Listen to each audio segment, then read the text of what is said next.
செய்தி துளிகளாக இதோ உங்கள் பார்வைக்கு செய்தி துளிகளுடன் நான் உங்கள் சேனல். சேலம் மாவட்டம் மேச்சேரி கிராமம் தாசனூரை சேர்ந்த மல்லிகா வயது 55 நேற்று ஆந்திர மாநிலம் திருமலை திருப்பதி கோவிலில் சுவாமி தரிசனம் செய்ய சென்றிருந்த போது அங்கு சொர்க்கவாசல் திறப்புக்காக வழங்கப்பட்ட இலவச தரிசனத்துக்கான நுழைவுச் சீட்டை வாங்கும் போது எதிர்பாராத விதமாக ஏற்பட்ட கூட்ட நெரிசலில் சிக்கி சம்பவ இடத்திலேயே உயிரிழந்தார். இந்த துயரமான செய்தியை அறிந்த தமிழக முதலமைச்சர் திரு மு க ஸ்டாலின் அவர்கள் தனது ஆழ்ந்த இரங்கலையும் வருத்தத்தையும் உடனடியாக தெரிவித்துக் கொண்டதுடன் உயிரிழந்த மல்லிகாவின் உடலை அவரது சொந்த ஊருக்கு கொண்டு வருவதற்கான அனைத்து ஏற்பாடுகளையும் தமிழக அரசு சார்பில் மேற்கொள்ள உத்தரவிட்டார். மேலும் இச்சம்பவத்தில் உயிரிழந்த மல்லிகாவின் குடும்பத்தினருக்கு 2 லட்சம் ரூபாய் முதலமைச்சர் பொது நிவாரண நிதி வழங்கிட உத்தரவிட்டுள்ளார் என்று தெரிவிக்கப்பட்டுள்ளது. மெரினாவிலிருந்து தலைமைச் செயலகம் நோக்கி பேரணியாக செல்ல முயன்ற பாஜக இளைஞர் அணியினரை போலீசார் கைது செய்தனர்.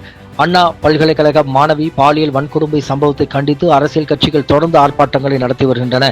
இந்நிலையில் மெரினா கடற்கரை ஜெயலலிதா நினைவிடம் அருகில் பாஜக இளைஞரணி சார்பில் நேற்று ஆர்ப்பாட்டம் நடைபெற்றது. இந்த ஆர்ப்பாட்டத்துக்கு இளைஞரணி மாநில தலைவர் ரமேஷ் சிவா தலைமை தாங்கினார். பொதுச் செயலாளர்கள் மோகன், கௌதம் மற்றும் நிர்வாகிகள் பாலாஜி நயினார், பாண்டித்துரை, கிஷோர், ஸ்ரீதர் உள்ளிட்ட 100க்கும் மேற்பட்டோர் கலந்து கொண்டனர். தொடர்ந்து அவர்கள் அனைவரும் தலைமை செயலகத்தை நோக்கி பேரணியாக செல்ல முயன்றனர். அப்பொழுது போலீசார் அவர்களை தடுத்து நிறுத்தினர். இதனால் பாஜகவினருக்கும் போலீசாருக்கும் இடையே தள்ளுமுள்ளு ஏற்பட்டது. இதையடுத்து போலீசார் ஆர்ப்பாட்டத்தில் ஈடுபட்ட அனைவரையும் கைது செய்து அருகில் உள்ள மண்டபத்தில் அடைத்தனர். மாலையில் அனைவரையும் போலீசார் விடுவித்தனர். இது தொடர்பாக அண்ணாமலை தனது எக்ஸ் தளத்தில் போராட்டத்தில் ஈடுபட்ட தமிழக பாஜக இளைஞரணி நிர்வாகிகளை காவல்துறை கைது செய்துள்ளது. நேர்மையான விசாரணை கோரும் குரல்களை ஒடுக்குவது அப்பட்டமான ஜனநாயக மீறலாகும். குற்றவாளிகளை காப்பாற்றும் முயற்சியில் மேலும் மேலும் தவறுகளை இழைத்துக் கொண்டிருக்கிறது தமிழக அரசு என குறிப்பிட்டுள்ளார். ஈரோட்டில் தேர்தல் நடத்தை விதிமுறைகள் அமலுக்கு வந்துள்ளது.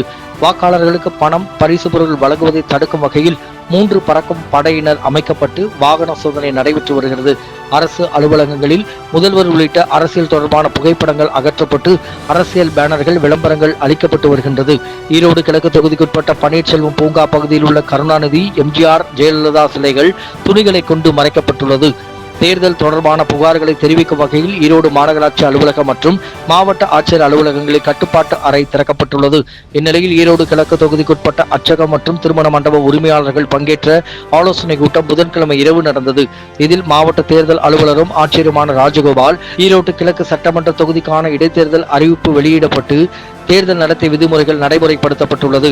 எனவே திருமண மண்டபங்கள், சமுதாய கூடங்கள் மற்றும் உள்ளிட்ட இடங்களில் சுப நிகழ்ச்சிகள் நடத்தும் பொழுது தேர்தல் நடத்தும் அலுவலர் முன் அனுமதி பெற வேண்டும். முன் அனுமதி இல்லாமல் எந்தவித நிகழ்ச்சியும் நடத்தக்கூடாது. மேலும் தங்கு விடுதிகளில் அடையாள அட்டை உள்ளிட்ட உரிய ஆவணங்களை வழங்குபவர்களை மட்டுமே தங்க வைக்க வேண்டும்.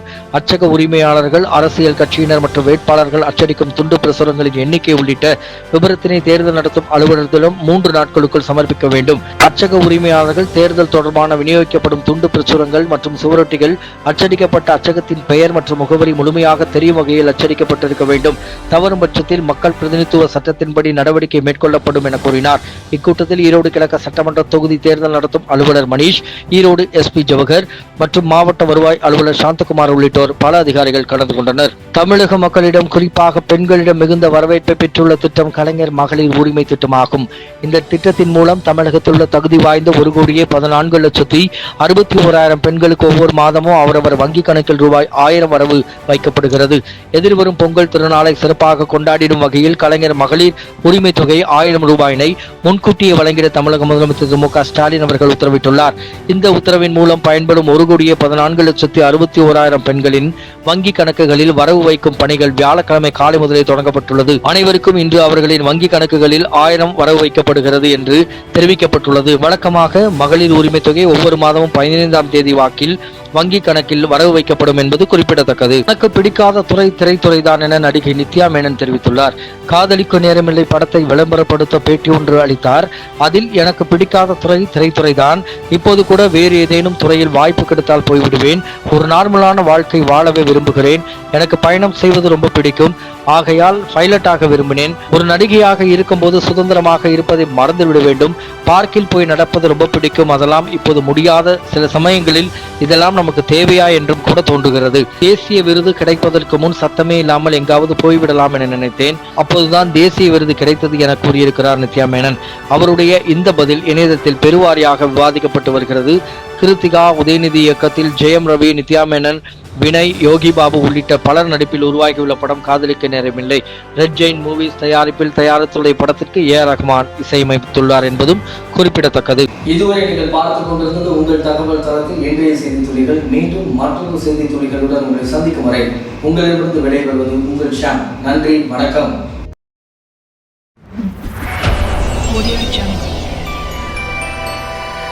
Audio Jungle.